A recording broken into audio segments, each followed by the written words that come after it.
Hi, I'm John Hart and welcome back to Mr. America Hart. Today I was coming at you with a great video on training and the perfect amount of volume. That would be number of sets, the number of repetitions, that type of thing within a given workout so that you can maximize your progress. And then I realized as I was looking over the notes for it and everything that I had taken that, oh man, it's just not right. It sounded like I was making just one hardcore case for training exactly like I do. And that's just not right. It's just not right. As far as, training goes and the amount of work that you do, if I wrote it and said it in the video the way that I had written it, then you would, without a doubt, there's a bunch of you that would just comment in the bottom of the comment section over there with a bunch of arguments. And that's not what I was looking for here. I was actually looking to establish more of an idea of how do you go about setting up your own training to get the best results. And if there's ever any question or any doubt as far as the volume of your workouts, how much should you do?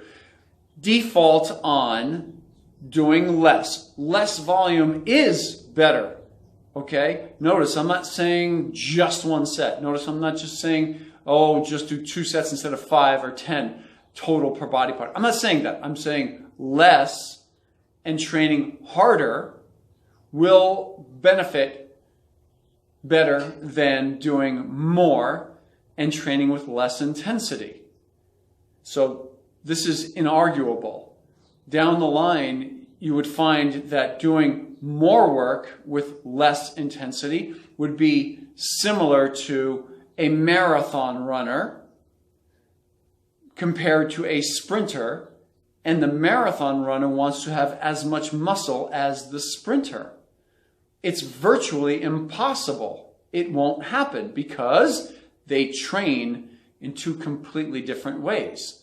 Now, the big difference that we find, though, is that in running, marathon runners are not loading up on steroids and growth-producing drugs.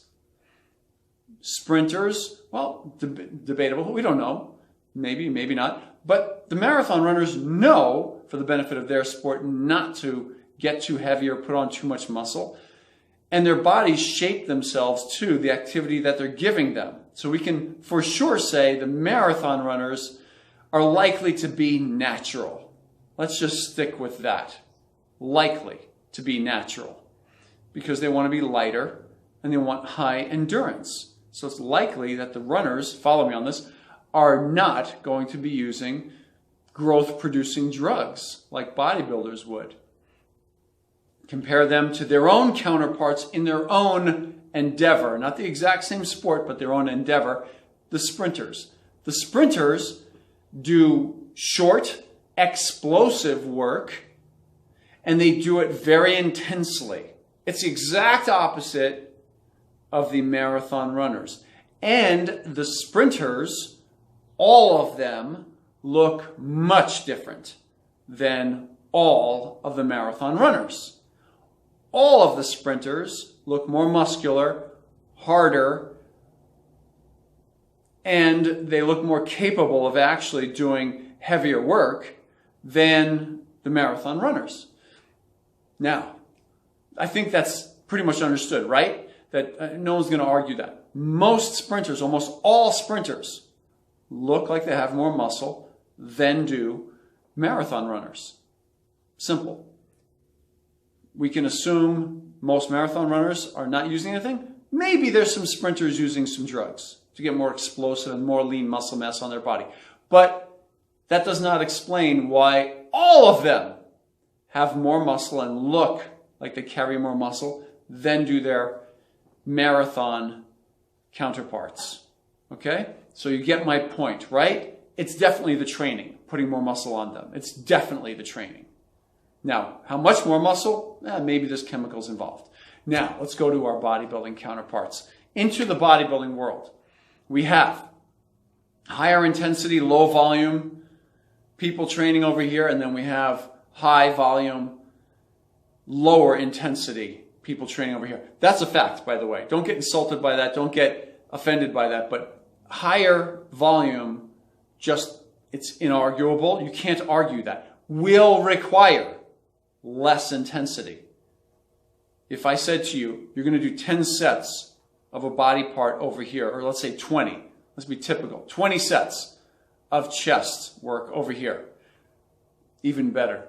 Let's say 20 sets of thigh work over here, okay? Versus 5 sets of thigh work over here. Quads and hamstrings. Quads and hamstrings here, quads and hamstrings here. 20 versus 5.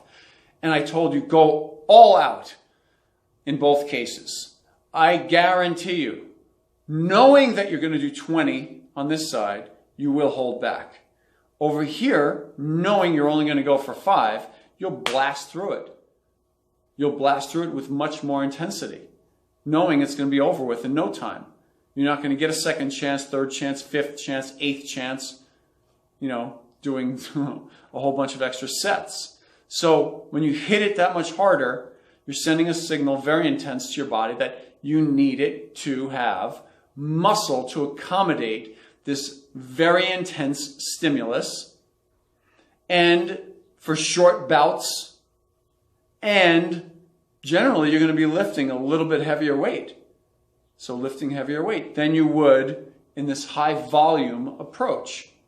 So why is it then that we have a bunch of people who do high volume training, and they're very dedicated to it, no doubt. I respect them, no doubt. They have a lot of drive, no doubt. And they also have, some of them have really nice, a lot of them, the majority of them, really nice physiques. Over there on the high intensity side, the lower volume side, they also have nice physiques, muscle on their body. How can they both have, even if you said some of the results are actually just quite similar, right? Boom, higher volume, lower volume, very, very similar. Something's going on over here. I mean, it makes you wonder, doesn't it? It makes me wonder that at some point in time, because we can't have the same individual training both ways at the same time, we have to compare groups, looking at the ones who do a lot of work versus the ones who do very little and very intense. And you have to say to yourself, well, why would the ones who are doing tons of work still have really large amounts of muscle? Well, I question how natural they are. That's just the truth. On my end, I really do. I think there's a decent amount of chemical involved, okay? Enhanced. On the lower volume, higher intensity side, they generally will put muscle on. However, there's some of them who are a lot larger, and then some that are not. So we have genetic variances as well. So you can say on both sides, we have a genetic compendium of people who respond really well to any type of training, and they'll have a great physique either or. And then you have those who don't have great genetics, and they have to default on doing less work, because if they do too much, they'll overtrain quickly, and their bodies will go down the toilet, and they don't have the kind of genetics that are going to allow them to maintain lean muscle mass and train large amounts. So they don't have those kind of good genetics. And if you haven't picked up your copy of one of my books, this is Mr. America's Shape Up series, and this is Physique 101. These are two of my books that I've written, documenting in Mr. America's Shape Up series, how I got from out of shape to in shape, all within a matter of a year, and every detail along the way. And then Physique 101 is a great, great resource, covers everything with routines, diet, and also shows the reasons why and behind the things that I do. You can get these books on my website, MrAmericaHeart.com, as a simple download, or you can go to Amazon and get yourself a hard copy like these. Thank you very much.